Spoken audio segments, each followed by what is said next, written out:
more budgetary powers to the mayors rather than the national level or the state? And is this going to work under the current frameworks, or is this decentralized corruption?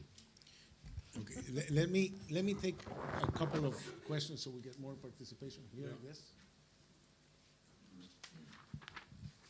Thank you, Ricardo. Nelson Cunningham with McClarty Associates.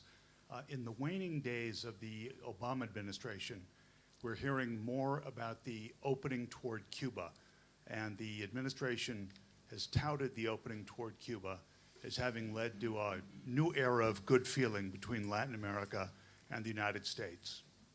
That may or may not be overstated, but looking ahead to the Trump administration, who have announced that they would wish to roll back at least some of the opening, and looking at the names of the people who've been floated who might head Latin American policy, it's quite possible that it will be rolled back. My question for the panel is, how damaging would that be for U.S.-Latin American relations to have that move back? Thank you.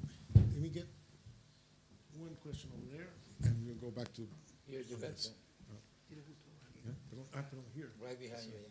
Thank you. My name is Wei Peng. I work in agribusiness, and we source a lot of agricultural commodities from the region. And my question is for Mr. President of Paraguay, because we've seen a slight pickup of deforestation rates in some neighboring countries of yours, such as Brazil, probably because of the current economic pressures. While we see in your country, you have managed very well the deforestation rates, and you have also achieved an increase in your commodity exports. So do you have any advice for your neighbors on how to balance these two demands and how to better manage their natural resources?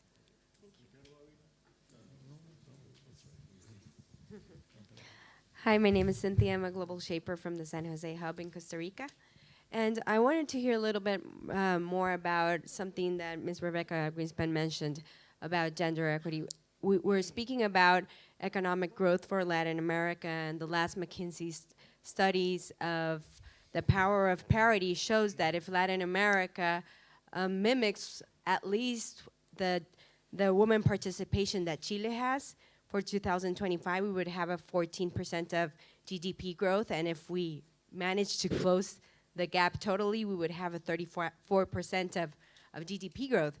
And also, the numbers show that we're having less children in Latin America. More women are the head of the households. So all the data is showing that economic growth has to do with gender. And I would like to know, how are we preparing in Latin America? What is our strategy, or is it just in the hands of nonprofits and the private sector? But how can we be really strategical about this?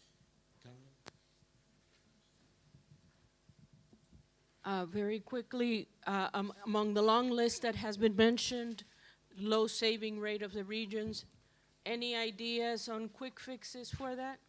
Thank you. Okay, so in the last 2 minutes of this session, I'm going to go around once, and I don't want you to answer all of the questions. I just want you to say the most interesting you have to say about some of the issues that were raised, about one of the issues that were raised. President, how did you stop the deforestation? Now we have laws. We have law that really takes care very with much energy. We used to have a deforestation, but now we got a ministry that really takes care, and you cannot. We are divided into two regions in Paraguay: the east side, which is zero deforestation. On the west side, you have to have a permission, and if you don't respect, it's directly jail. Angel. Devolution, decentralization, it is not a panacea. Watch it, pay close attention. Mr. Renzi added to his referendum about the Senate the question of reversing devolution. I think that is why he lost the referendum, I think. Well, there may have been other things, but he piled up too many things. But this one, he got all the people in the regions and all the governors and all mayors against because, well, obviously, they probably had to disappear in the Senate, but the question of devolution was too much. Now, in Brazil, I remember when Minas Gerais defaulted, and Fernando Henrique Cardoso had to put on the Lei de Responsabilidade Fiscal.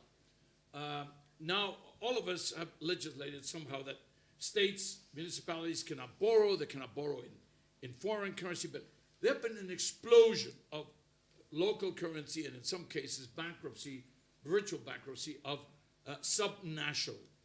And the problem with that is that a state cannot say one of my states went bankrupt.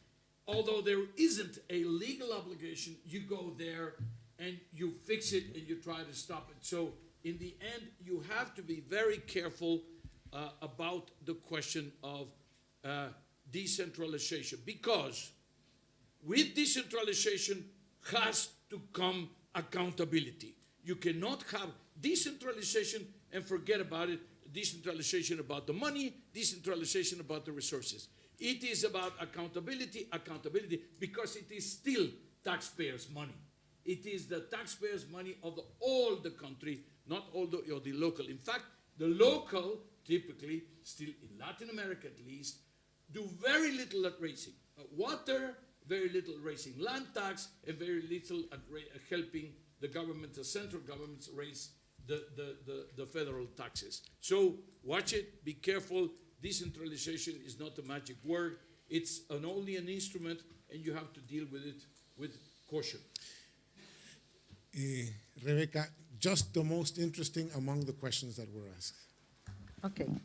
First of all, let me say how good it is that now in Latin America, we know the names of the judges and prosecutors and not the name of the generals. And that's a huge quality change for the region. With respect to decentralization, I would say only that the change from monarchy to feudalism is not progress. So we need to really be able to balance having a nation and having accountability at the local level. I think that it's not possible not to go there for more mayors' responsibility and action in terms of political action. Many of the national leaders now come from the local leadership. So it's important to think how to do it well. You know, it's deepening democracy. It's not formal decentralization of power. And I think that that's a difference. There is ways to do it well. The second is, I would have liked somebody to take the gender question and not only the woman in the panel. But I really believe that if we don't continue in the gender equity path, we will lose a huge opportunity of talent and possibilities for productivity jumps and for economic growth in the region. And a lot of the informality, a lot of the unemployment that we are seeing, a lot of the poverty we are seeing has to do with women issues. So let's take the gender equity agenda central to the political discussion and not like an afterthought. After we said everything, then it comes gender. If we do that, we will go a long way. And lastly, I think that really the issue of Cuba is a very important point for the normalization of the relations between Latin America and the US. And what was one of the points where the whole Latin America was on one side and the US was in another. It will be very sad to see that will go backward. I would like to think that won't happen. I want to make 2 points.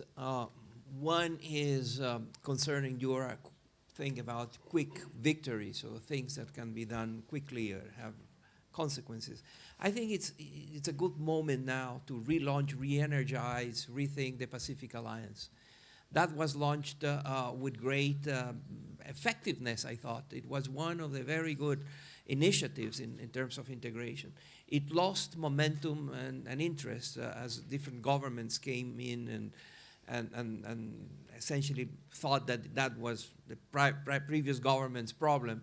But I think that this is high time for that initiative to be relaunched, re-energize, and mobilize again, and perhaps include countries that in the past were very very critical. Brazil was very critical of the Pacific Alliance. Perhaps with the new government, that can change. Same with Argentina. So, do something with the Pacific Alliance, and that can be a very interesting point. And my final point is it's about something that Mr. Janiot said. And also Rebecca echoed, and I want to mention it. We need to celebrate the fact that in Guatemala, a president was thrown out of office for corruption following very precise institutional, constitutional, legal measures. In the past, that was done, as Rebecca suggested, by the military. There was going to be a military coup. This was done through a legal process. And the same is happening in Brazil. The initiative, like Vajato and others, are touching the most powerful individuals of that society in the private sector, in the public sector, in government, politicians. And it's being done institutionally. And the same in other countries. So there is a very good thing happening that is new, that has not been discussed here in the past, that we should welcome. And that is the use of the legal system to have transitions of those in power that are corrupt. Okay, well, so we've gone through a long set of issues. I hope you've seen the diversity of things that are on the agenda of Latin America. And I hope to see a lot of progress for next year's Davos on how many new things have been put on the agenda and how many new quick wins have been suggested. Thank you very much. Just 2 words, Yeah. please. It's so true what Moises has said, that we are for so many years repeating and repeating the same problems, the same. And I think what Brazil occurs, I'd rather to see the future with optimism, because we always talk about a stronger institutionality. Do you measure what happened in Brazil, really? With the public minister, with the justice? It's really historically. I think that he's not giving us the reason that we are repeating and repeating, because they gave an example that is really a message for the world. And again, the word efficiency. What are we going to do if we improve our infrastructure? If we improve in skills and education, but you are not competitive? Your people travels and goes somewhere else. The country has to make the environment to use his people, giving the conditions. It's not, we have to do all that, but we have to create, and again, we never have to get tired and fighting against this corruption and transparency is going to be our angel. Thank you much. Thank you.